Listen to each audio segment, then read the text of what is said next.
Ähm, wie und wo begannen diese Deportationen? Also wie ging es vonstatten? Wir wohnten in Prenzlauer Berg, Prenzlauer Allee 36 und sind von dort von zwei Polizisten oder Zivilbeamte, ich weiß jetzt nicht, sind wir abgeholt worden, mussten zum Polizeirevier Riekestraße. Dort mussten wir uns abmelden und dann haben uns die beiden Beamten zur Livetzostraße gebracht. In der Livetzostraße mussten wir an einem langen Tisch vorbeigehen, Uhr abgeben, Ring abgeben, Ausweis abgeben, Geld abgeben, also alles, was man so bei sich hatte. Unser Gepäck wurde abgenommen, beziehungsweise mussten wir auch abgeben und haben das dann auf dem Bahnhof Puttlitzstraße, wo wir verladen wurden, wiedergesehen. Dann haben wir es noch mit einladen müssen. In Riga hieß es, wir müssten das Gepäck ausladen und dann haben wir es aber nicht mehr wiedergesehen. Mm, Gab es eine Sammelstelle für diese Ja, Deportation? die Die Synagoge Levetzow-Straße. Livetzow-Straße. Ähm, und Sie hatten dann sozusagen, sind zur Polizei, also hatten sich gemeldet, beziehungsweise sind Sie abgeholt worden? Von zwei Beamten. Ich sag ja, ich weiß nur nicht, ob das Polizei oder Zivilbeamte, also in Zivil waren sie auf jeden Fall. Die sind uns mit der Straßenbahn bis zur Livetzow-Straße gefahren. Hatten Mit Sie, unserem Gepäck und alles. Ne? was hatten Sie ihnen erzählt, nicht? Wohin es geht, die Das Reise? hat ja kein Mensch gesagt. Hatten Sie selber was gewusst? Hatten Nein, Sie, wir haben ja dieses Schreiben, was wir ausfüllen mussten, was für Inventar in der Wohnung alles war. Und das haben wir dann abgeben müssen und sind dann dorthin gekommen. Man hat uns nicht gesagt, wohin es geht. Das heißt zum Arbeitseinsatz nach dem Osten. Nicht? hatten Sie damals gewusst, was dieser Nein, nein, Arbeitseinsatz im nein. Osten Nein, bedeutet? ich muss ganz ehrlich sagen, trotzdem ich nun mir einbildete, ein bisschen politisch denken zu können, das hat ja keiner erwartet, was da kam. Das hat keiner gedacht. Wir, wir haben Sachen mitgenommen, die wir brauchten oder brauchen sollten, weil wir ja dachten, im Osten ist es kälter und weiß ich was alles.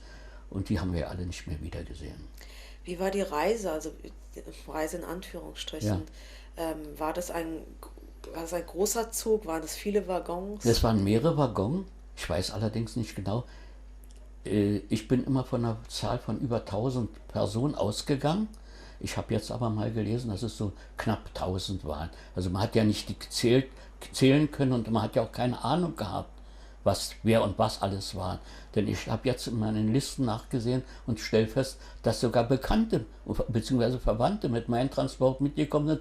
Aber im Eifer der Einsteigen, Aussteigen und alles hat man sich ja gar nicht so umsehen können. Man hat bloß aufgepasst, dass man mit seinen Angehörigen, also mit meiner Frau, Schwiegermutter, zusammen war. Ne? Und dann waren die Waggons voll.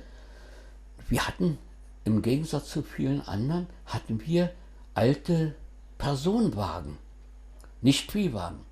Wir hatten richtige Personenwagen, wo wir einstiegen und eben wegfuhren. Und waren die voll? Ja, die waren voll. War es erträglich? Also es war erträglich bis Bromberg. In Bromberg hatten wir das erste Mal angehalten und da wir Durst hatten, durften wir uns Wasser holen. Und als wir ausstiegen und Wasser holten, da hat die SS schon zwischengeschlagen. War die SS die ganze Zeit bei diesem Transport anwesend gewesen?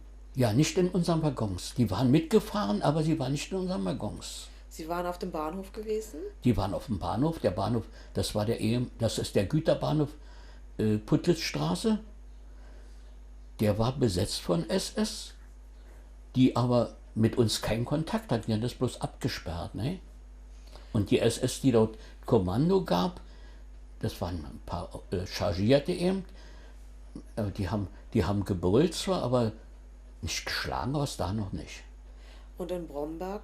In Bromberg haben sie schon zwischengeschlagen, als wir Wasser holen durften. Die ersten konnten noch Wasser holen und dann auf einmal zwischengeschlagen und wieder einsteigen und dann ging es weiter. Haben Sie sich merken können, wie diese SS-Leute ausgesehen haben? Also was für Uniformen sie hatten vielleicht? Ja, SS-Uniform. Wie sahen die Aber aus? das war so eine Feldgrau-Uniform, wie die Waffen-SS trugen nachher. Ne? Hatten Sie Schusswaffen dabei? Ja, denn es wurde öfter nachher, als wir dann äh, nach in Lettland oder in Litauen schon waren, da wurde öfter geschossen, aber wir wussten ja nicht wohin. Da hat einer noch mal so scherzhaft gesagt, ach, die jagen wohl Hasen vom Zug aus. Ne? Wobei das vielleicht auch welche gewesen sein können, die rausgesprungen sind und abhauen wollten. Nicht? Hatten Sie in Bromberg Kontakt mit der Nein, Zivilbevölkerung? nein, wir waren nur auf so einem Abstellgleis, wo wir das Wasser holen konnten und fuhren dann gleich wieder weiter.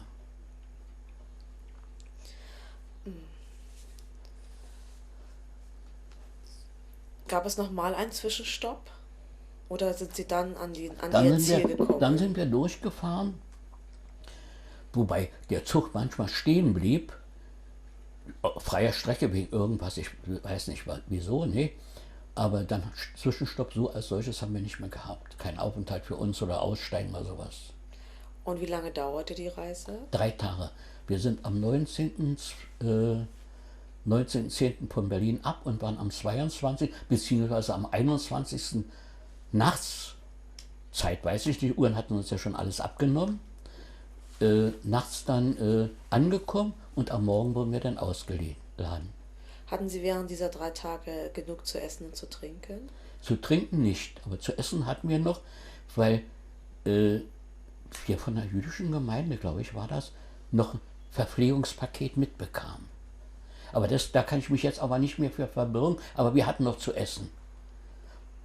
Und der Platz ging einigermaßen. Also ich meine, ab Bromberg sagten Sie, wurde es eng. Ja, da wurde es eben nicht mehr richtig zu trinken und so, nicht? Das war dann, Gut. Wohin kamen Sie dann? Also was war Ihr Ziel? also wir wussten überhaupt kein Ziel, sondern als wir dann über eine große Brücke fuhren, da sagte bei uns im Abteil einer, das ist Riga, das ist Düna. Der war im vorigen Krieg als Soldat da, als deutscher Soldat da und der erkannte das. Und dann mussten wir über den Riga. Ne? Was passierte dann, als Sie in Riga waren? Als wir in Riga ankamen, äh, der Bahnhof Shirotava war stark bewacht und dann hieß es aussteigen. Und da sagte dann ein von diesen SS-Offizieren, Frauen und Kinder werden gefahren, Frauen und Kinder nach rechts und Männer antreten.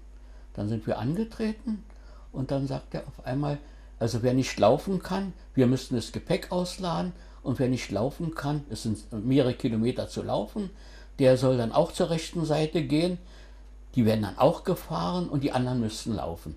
Und da waren wir auf einmal noch 78 Mann.